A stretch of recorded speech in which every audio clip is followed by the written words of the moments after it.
Assalamualaikum. I am Taiba and you're watching your own channel Audiovisual Books with the editorial and opinion section of Daily Dawn. I am here. Sino-US Ties at a Crossroads by Maleeha Lodhi. The confrontation instigated by the United States with China continues to intensify. The pandemic has escalated tensions between them that were already at a record high before the COVID outbreak.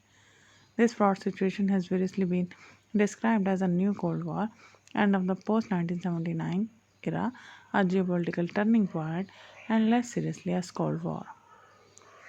What does this mean for the world's most consequential relationship? Is this a transformative moment from where ties will have to be completely redefined rather than reset? While the two global powers arrive at a modus vivendi, or will their standoff becomes an enduring feature of the international landscape? How much of China bashing in the US reflects campaign politics in an election year? Is the friction an inevitable result of a global power's response to the rise of another that can challenge its predominant position? A classic phenomena witnessed throughout history when power dynamics shift fundamentally. Is economic decoupling between the two inescapable, or will present hostilities eventually give way to a restructuring of ties in which relationships may end up being fiercely competitive and selectively cooperative but with overtones of hostility?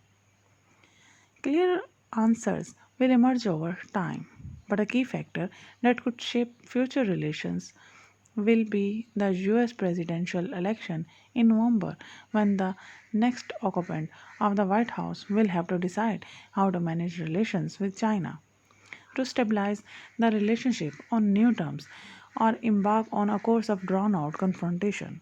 In both eventualities, a return to engagement that previously characterized relations with China is unlikely.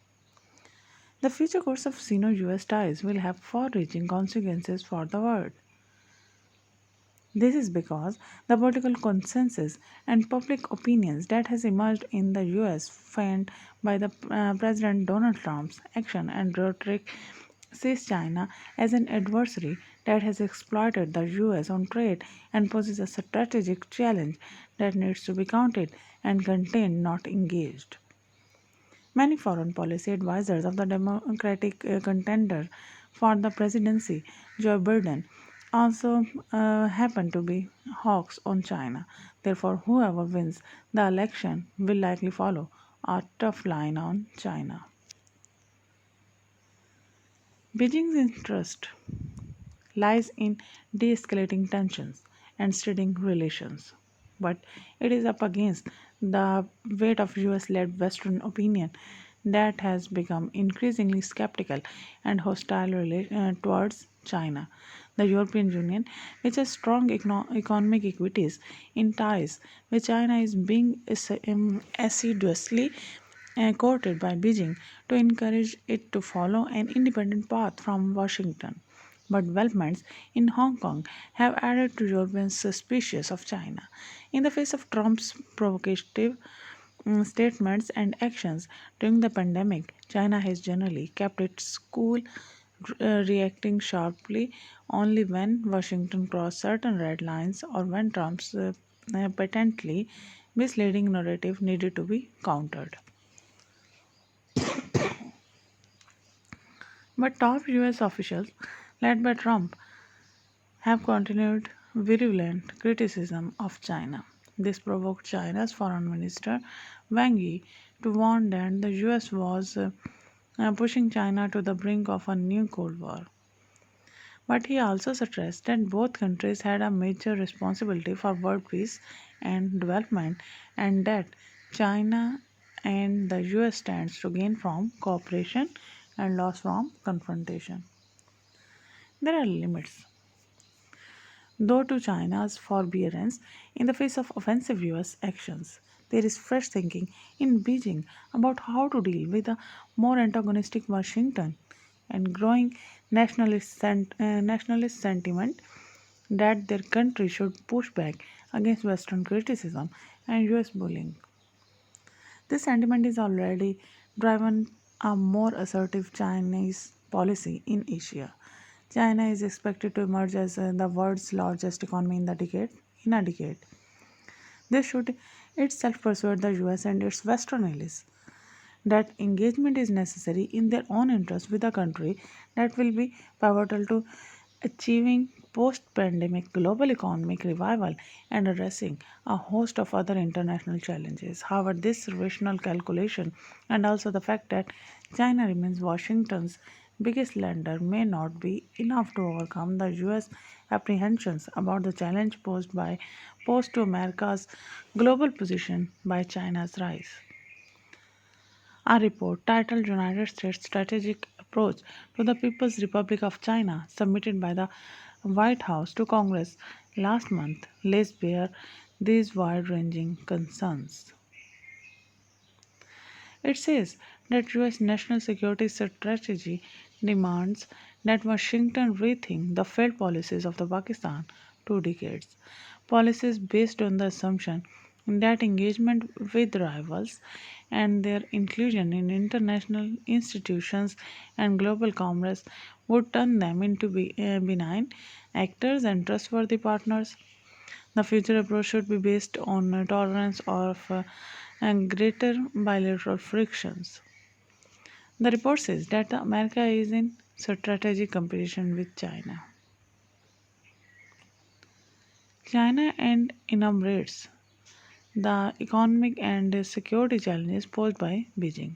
The tone is of a power anxious and to counter a strategic challenger whose economic strength and reach have already eroded America's global preeminence. More explicitly, US Defense Secretary Mark Esper declared in February that China is the top of the Pentagon's list of potential adversaries. In one of the most influential books on Sino-US relations published in 2017, Harvard scholar Graham Allison invoked the ancient Greek historian Thucydides' depiction of the dangerous trap that emerges when one great power challenges or is poised to displace another. The historian has had pointed to the inevitability of war when the fear of the rise of another power determined the established power's action. Allison recalled that in 12 of 16 cases in history, this dynamic between the war led to conflict. The need to avoid Thucydides' trap has not only been Allison's advice but that of several thinkers and policymakers, most notably Henry Kissinger. Allison, Allison often quotes Kissinger as saying that Thucydides' trap is the best lens for looking through the noise and news of the day to the underlying dynamic driving the relationship between the US and China. Kissinger has also frequently warned of the devastating consequences of falling into its trap and urged the need to place relations on a stable and peaceful course. The key question is whether the present era's most significant bilateral relationship will be managed responsibly toward a complete breakdown, even conflict. After all, the future course of Sino-US relations will be a game changer for the world, with far-reaching consequences for the global economy and international peace and security. The writer is a former ambassador to the US, UK, and UN. Published in Dawn, June 15th, 2020. Please like and subscribe to be updated with every new window. Thank you.